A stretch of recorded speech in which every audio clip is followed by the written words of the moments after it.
देखो, आप समझने की कोशिश कीजिए, ये बहुत इंपॉर्टेंट बात है, एक आध मिनट की। तो उनको पत्र आया किसी भगत का, स्वामी जी आपकी पे बैठिए 2 मिनट, कि आपकी प्रॉपर्टी क्या है, आपकी संपत्ति क्या है। अब राधा स्वामी सबको पता है, हजारों स्थान है, करोड़ों संगत है। अब कैसा ब्यौरा देगी, क्या संपत्ति है। उस समय जब पत्र पढ़ रहे थे, उस समय रात के 2:30 बजे थे, और सावन सिंह जी ने बहुत सुंदर बात कही। पढ़ने वाले घबरा गए, कहते लिखो, कहते लिखो, बेआरामी हम संतों की जागीर है। अब लगा लो अंदाजा, गिन लो। अभी भी ना समझ आए किसी को तो क्या कर सकता है। संत महापुरुष को समझना कोई खाला जी का दर नहीं है। मिटा दे अपनी हस्ती को, और पुष्प बढ़ता जाए तो दाना खाक में मिलकर धुले गुलजार होता है। तो जैसे दाना अपना अस्तित्व खो देता है, उसको ही प्रभु की प्राप्ति होती है। मैं प्रार्थना करने जा रहा हूँ। मैंने इसलिए ये शब्द है कि संत महापुरुषों का जीवन कितना व्यस्त होता है। आइए बड़े प्रेम से क्षमा करें। सतगुरु जी तुम दयाल हो, तुम लग मेरी दौड़े, जैसे कागजाज को सूझती और ना ठोरे। सुरत करो मेरे साइया, मैं हूँ भवजल माही, दिखते ही बह जावे सा, जो तुम ना पकड़ी बाई। मैं अपराधी जन्म का नक्शिक बरा भिकारे, तुम दाता दुख भंजना, मेरा करो उद्धारे।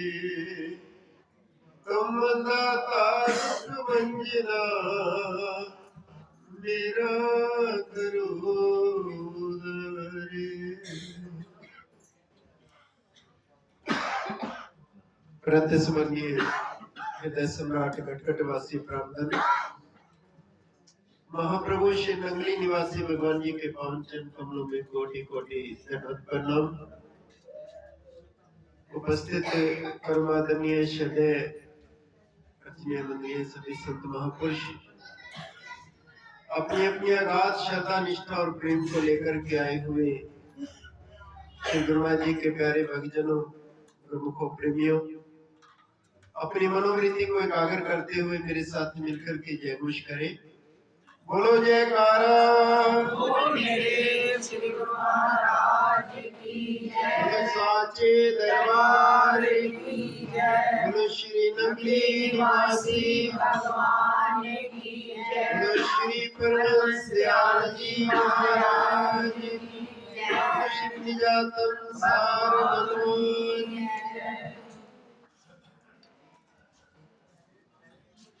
परम सौभाग्य है सभी का अमृत वेला में गुरु चरणों में बैठकर उनके दर्शन दीदार करने, उनके गुणगान करने और सुनने का अवसर मिला है। बहुत सुंदर भाव भजनों के रूप में आप श्रवण कर रहे थे। इस कार्यक्रम का जो प्रारंभ हुआ तो सर्वप्रथम अभी जो रवि जी संपत्ति की बात कर रहे थे, सबसे बड़ी संपत्ति जो है, तो शुरुआत ही वहीं से हुई कि श्री गुरु महाराज जी की चरण रज ही मेरी संपत्ति है। मुझे मेरे सामने वो दृश्य आ रहा था जब ये भजन बोला जा रहा था कि जब भगवान राम लंका से अयोध्या लौटते हैं और राज सिंहासन पर विराजमान होते हैं राजगद्दी पर, तो उस समय सबको पद बांटे जा रहे थे, मंत्री पद दिए जा रहे थे, सबको जिम्मेवारियां सौंपी जा रही थी, तो किसी ने हनुमान जी से पूछा कि आपको कोई पद नहीं मिला? तो उन्होंने कहा किसी को लगभग सभी को एक एक पद मिला, मेरे को तो दोनों पद मिले हैं, मैं उनके चरणों में बैठा हूँ। बोलो जयकारा। बोल मेरे श्री गुरु महाराज। तो श्री गुरु महाराज जी के चरण रज मिल जाना, उनके चरणों की सेवा मिल जाना, उनके दरबार की सेवा मिल जाना, ये परम सौभाग्य की बात है। और अभी बात जागने की कह रहे थे आप, और मैंने तो महापुरुषों से ये सुना है और कुछ अपनी अनुभूतियां भी हैं कि अगर हम गुरु महाराज जी के प्रेम में कभी एक रात जागते हैं तो वो तो सदा सदा के लिए हमारे लिए जागते हैं। श्री गुरु महाराज जी अपनी रहमतें बरसाते, अथवा रहमतें बरसाते, वो उसका वर्णन नहीं किया जा सकता कि वो कितनी कृपा करते हैं। जागने की शक्ति भी वो सौंप देते हैं, करने की शक्ति भी वो सौंप देते हैं। वो चाहे तो तिनके से भी कुछ करवा ले। ये तो एक ऐसी शक्ति, ऐसे मैं वर्णन नहीं कर सकता जिनका, गुरु महाराज जी किस हस्ती के मालिक है, क्या हस्ती है वो, ये शब्दों में बयान नहीं किया जा सकता श्री गुरु महाराज जी की कृपा का। बशर्ते हमारा समर्पण कितना है, हमारा प्रेम कितना है, हम कितना गुरु महाराज जी के प्रति समर्पित हैं। हम नींद को प्यारा समझते हैं या अपने संसार के कार्य काम धंधे को प्यारा समझते हैं, ज्यादा महत्व देते हैं, या संसार के रिश्तों को ज्यादा महत्व देते हैं, अथवा श्री गुरु महाराज जी के कार्यक्रमों को अधिक महत्व देते हैं। ये तो अपनी अपनी फितरत है, अपना अपना लगाव है, प्रेम है। और जिसका सच्चा प्रेम होता है तो उसके लिए तो कहा कि बड़ा सरमाया है मोहब्बत में सब कुछ लुटा देना, बड़ा सरमाया है मोहब्बत में सब कुछ लुटा देना। फकीराना लिबास आते ही दिल सहाना बनता है। कितना कितना हमने समर्पण किया, कितना कितना लुटाया है, तो ये निर्भर करता है अपने अपने, ये प्रेम की परिभाषा है। और प्रेम तो छिपाए छिपता नहीं। अब जिनको प्रेम है वो सुबह जल्दी आ गए, कहाँ नींद आती है, कहाँ चैन है उनको, कहाँ आराम है सतगुरु के प्रेम में। और ये प्रेम ही, रात में प्रेम का एक प्रसंग चल रहा था, तो प्रेम ही भक्ति का स्वरूप है। एक व्यक्ति प्रार्थना करता है कि महाराज जी हमारे घर आना, हमारे घर आना। वर्षों बीत जाते हैं, मौज होती है फकीरों की, कहते हैं कि फला दिन तेरे घर आएंगे। 15 दिन पहले ही वो लग गया तैयारी में कि महाराज जी ने घर आना है, महाराज जी ने मेरे घर आना है। सब साफ सफाइयां जैसे आप दीपावली में करते हो, और सबको निमंत्रण आमंत्रित किया, सबको, सब रिलेटिव रिश्तेदार भी बुलाए, अपने जो मित्र थे उनको भी बुलाया, सबको बुलाया। सब तैयारियां चल रही है 2-3 दिन से, तो फिर नींद कहाँ। रात को भी प्लानिंग करता रहता है, ये करूंगा वो करूंगा। जिस दिन आना था उससे पहली रात को सुबह सब्जी मंडी जाना है, फल मंडी जाना है, ये लाना है वो लाना है। सुबह ये जैसे आप बैठे हो यहाँ गैराज में, पार्किंग में, तो उसी प्रकार घर का उसका बड़ा एक आंगन था और लॉबी थी। लॉबी में से सब सोफे डाइनिंग वगैरह सब बाहर निकलवाना है कि ये करूंगा, यहाँ पर आसन लगाऊंगा, यहाँ सत्संग होगा, यहाँ विश्राम करेंगे गुरु जी। सब तैयारियां हो रही हैं। गेट पर फूल माला स्वागत जैसे अभी आप संत आए तो हो रहा था, तो ऐसी सब व्यवस्था उसने की। अगले दिन उठते ही जैसी प्लानिंग की थी वो करने लगा, सारी व्यवस्था हो गई। 4 बजे आने का समय है तो 3 बजे तक देखा कि कोई काम बाकी नहीं।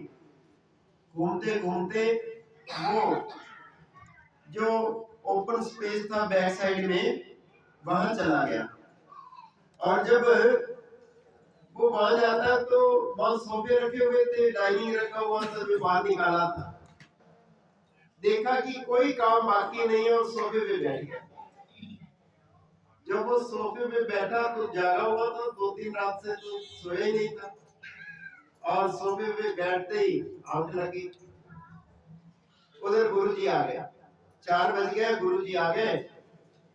बच्चों ने देखा पिताजी कहाँ है, और किसी को पता ही नहीं कि वो बैक साइड में ओपन स्पेस में माँ के सोफे पे बैठे। बच्चों ने सोचा बाजार में कुछ लेने चलेंगे। जैसे कैसे बच्चों ने स्वागत किया, पुष्प वर्षा हुई, गुरुजी अंदर आ गए, विराजमान हो गए, जलपान हुआ, थोड़ा संगत पहले से आ चुकी थी और सत्संग शुरू हो गया। सत्संग होते होते लगभग 1 घंटा हो गया। तब उसकी आंख खुलती है, एकदम से दौड़कर अंदर आता है, चरणों में गिर जाता है, रोने लगता है, साष्टांग दंडवत करता है। गुरुजी उठा करके गले लगा लेते कि तो रो क्यों रहा है? कहा महाराज मैं ऐसा भागा, वर्षों से इंतजार कर रहा था जिस घड़ी की, और काल ने ऐसा प्रभाव डाला कि मुझे पता ही लगा कि आप आ कब गए। और जार जार रो रहा है, रो रो करके कह रहा है। तो गुरुजी कहते हैं बेटा तू क्या मेरे से दूर था? कहता महाराज जी ये तो बात आपकी सत्य है कि मैं आपसे दूर नहीं था। मैं वहां सोफे पर बैठा हुआ भी, चाहे मैं सोया हुआ था, लेकिन जो अंदर मेरे एक दृश्य चल रहा था, उसको स्वप्न को या ध्यान की अवस्था को मुझे नहीं पता, लेकिन जो दृश्य मैंने देखा, एक आप थे, एक मैं था, और न जाने कितने नजारे, कितना सुंदर वातावरण, कैसे बाग बगीचे, फूल, इतना सुगंधित वातावरण, इतना आनंदमय वातावरण, और ऐसे ऐसे दृश्य जो मैं कभी सोच भी नहीं सकता, वो देखे मैंने। तो गुरुजी कहते हैं बेटा तेरी तो समाधि अवस्था थी, ये तेरी समाधि अवस्था थी। अब सबके जाने के बाद, गुरुजी के जाने के बाद सब लोग पूछते हैं कि तेरी समाधि कैसे लगी? तेरे को बड़ा आनंद आया, तूने बताया है, वो समाधि कैसे लगी? कहते हैं समाधि लगानी तो बहुत आसान है, सोफे पे बैठो, कमर पीछे लगाओ, समाधि लगी। तो उसमें एक रहस्य है कि 15 दिन से ख्याल कहाँ है? गुरुजी ने आना है, ये करना है, गुरुजी ने आना है, ये करना है, गुरुजी ने आना है, ये तैयारी करनी है। तो ये जो वातावरण होता है ना, ये वातावरण हमारे ध्यान को जोड़ता है। तो ये प्रभात फेरियां, ये रात के जागरण, ये सत्संग कीर्तन, और फिर कार्यक्रम 2-3 दिन के लगातार, ये इसीलिए महापुरुषों ने ये आयोजित किए कि आपका ध्यान जुड़े, आपकी चित्त वृत्तियां जुड़ जाएं शब्द के साथ। क्योंकि जिस वातावरण में व्यक्ति रहता है, ये स्वाभाविक है कि वो वातावरण जीव को प्रभावित करता है। तो वातावरण को अनुकूल बनाने के लिए ये सब कार्यक्रम होते हैं। इसीलिए दिन रात संत महापुरुष प्रयास करते हैं। तो अपने अंदर का वातावरण जो है, बाहर का जो वातावरण है, अंदर के वातावरण को प्रभावित करता है। तो इसलिए हमें जरूरत होती है ऐसा माहौल बनाने की। ये तो अधिकांश लोगों की शिकायत रहती है कि महाराज जी ध्यान नहीं लगता। अब ध्यान न लगने का कारण केवल यही है कि जब व्यक्ति दिन भर व्यर्थ की चर्चा में, संसार की मोह माया में फंसा रहता है, तो ध्यान कहां से लगेगा? अब जरूरत है दिनचर्या की। हमारी दिनचर्या ऐसी हो जाए कि हम आपस में जब कहीं मिले, श्री गुरु महाराज जी की चर्चा करें, और मंदिर गुरुद्वारे जाना, कीर्तन करना, सत्संग करना, श्री गुरु महाराज जी के पावन ग्रंथ का स्वाध्याय करना, अध्ययन करना या पाठ पठन करना। तो जब ऐसा माहौल मिलता है मन को, तो स्वाभाविक ही फिर जब हम ध्यान में बैठेंगे तो हमारा ध्यान लगेगा। जैसे जमीन जो है उसको तैयार कर दिया जाता है, तो बीज डालते ही बहुत अच्छी फसल फिर होने लगती है। और जमीन ही तैयार ना हो, बंजर भूमि हो, उसमें बीज कितना भी अच्छा डाल लो तो वहां उगेगा नहीं। तो अपनी जमीन को तैयार करना, यानी अपने अंदर का वातावरण उस तरह का बनाना, ये ध्यान के लिए बहुत जरूरी है। और फिर परम आनंद की प्राप्ति तो जीव को अपने अंदर से ही होनी है। वो खजाना तो सबके भीतर है। जंगल जंगल भटक रहा मृग अपनी कस्तूरी को, कितना मुश्किल है तय करना खुद से खुद की दूरी को। मृग नाभि में सुगंधी, ढूंढे वो घास गंदी। मृग की नाभि में कस्तूरी होती है, सुगंध देने वाला पदार्थ है, वो मार्ग खोजता रहता है। उसी प्रकार उस सुगंध तो अपने अंदर है, आनंद तो अपने अंदर है। मानव जीवन आनंद का स्वरूप है, सुख का सागर है। जितना कोई इसमें गोते लगाता है, जो जितना गहराई में जाता है, उतनी हीरे लाल जवाहरात प्राप्त कर लेता है। ये तो खजाना सबके भीतर है, लेकिन उस खजाने को प्राप्त करने के लिए जरूरत है कि हम अपने जीवन का वातावरण ऐसा बना लें। ये वो वातावरण बनाने के लिए सब आयोजन है। मिलना जो है वो अपने अंदर से मिलना है। अपने अंदर उतरने का साधन जो है वो शब्द है। जब उस शब्द की पकड़ करती है हमारी सुरती, सुरती शब्द की पकड़ करके अंदर प्रवेश करती है, 9 द्वारों से ऊपर उठती है, 10वें द्वार में जब प्रवेश करती है, तो जो आनंद जीव को अपने अंदर मिलता है वो है वर्णनीय। वो शब्दों में बयान नहीं किया जा सकता, वो एक अनुभूति का विषय है। संसार के कितने भी पदार्थ इकट्ठे कर ले, कितनी भी दौलत इकट्ठी कर ले, सब नशे उसके सामने फीके। सब पदार्थों का नशा जो है, रस जो है, कोई महत्व नहीं रखता उसके सामने। भक्ति तात अनुपम सुख मूला, मिले जो संत होए अनुकूला। भक्ति ही अनुपम सुख की मूल है। तुम चाहते हो सच्चा सुख मिले, अनुपम सुख मिले, तो भक्ति में जीवन बनाने की आवश्यकता है। मीरा को क्या कमी थी? राजपाट के सारे सुख छोड़ करके वो हड़तालें बजाती मगन है, क्योंकि उसको अपने अंदर का वो रस मिल गया। उसके सामने राजपाट के सुख भी सब फीके। ये दुनिया के वैभव पदार्थ हम इकट्ठे करते रहते हैं सुखी होने के लिए, लेकिन ये मकड़ी के जाले से कम नहीं है। मकड़ी जाला बुनती रहती है और फिर उसी में फंस जाती है। तो ये दुनिया के वैभव पदार्थ इकट्ठे करने के लिए जीवन नहीं है। जीवन तो केवल भक्ति के लिए। कहीं प्राप्त मानुष देहरिया, गोविंद मिलन को एहो तेरी बरिया। अगर गायत्री किते ना काम, मिल साध संगत भज केवल नाम। सौभाग्यशाली हो, आपको संतों का संग मिलता है, सतगुरु की चरण शरण मिली है, फिर भी लाभ ना उठा पाए तो फिर दोष किसी और का नहीं, वो हमारी अपनी ही कमी है। जो राह हमारे गुरुजनों ने दर्शाया है, जो मार्ग दर्शाया है, उस पर चलने का प्रयास करें। सकल सृष्टि का राजा दुखिया, हरि का नाम जपे हुए सुखिया। सारी सृष्टि का राजा भी कोई क्यों ना बन जाए, एक ही देश का राजा नहीं, सारी सृष्टि का राजा भी कोई बन जाए तो भी वो सुखी नहीं हो सकता जब तक उसके जीवन में भक्ति नहीं है, नाम नहीं है।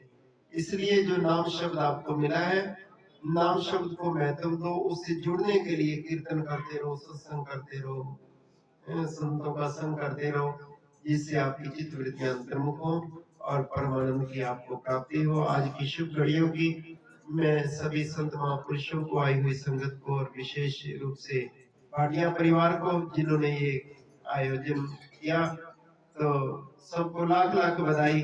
और सभी संगत के लिए गुरु महाराज जी के चरणों में यही प्रार्थना कि श्री गुरु महाराज जी सबको अपनी अमोलक भक्ति प्रदान करें, जिससे सबका जीवन सार्थक हो, आनंद में हो, सुख में हो। भक्ति दान मोहि दीजिए गुरुदेवन के देव, और कछु न चाहिए दाता निस्तिन तुम्हारी। बोलो जयकारा, बोलो मेरे श्री गुरु महाराज। स्वामी जी बहुत सुंदर आपके प्रवचन और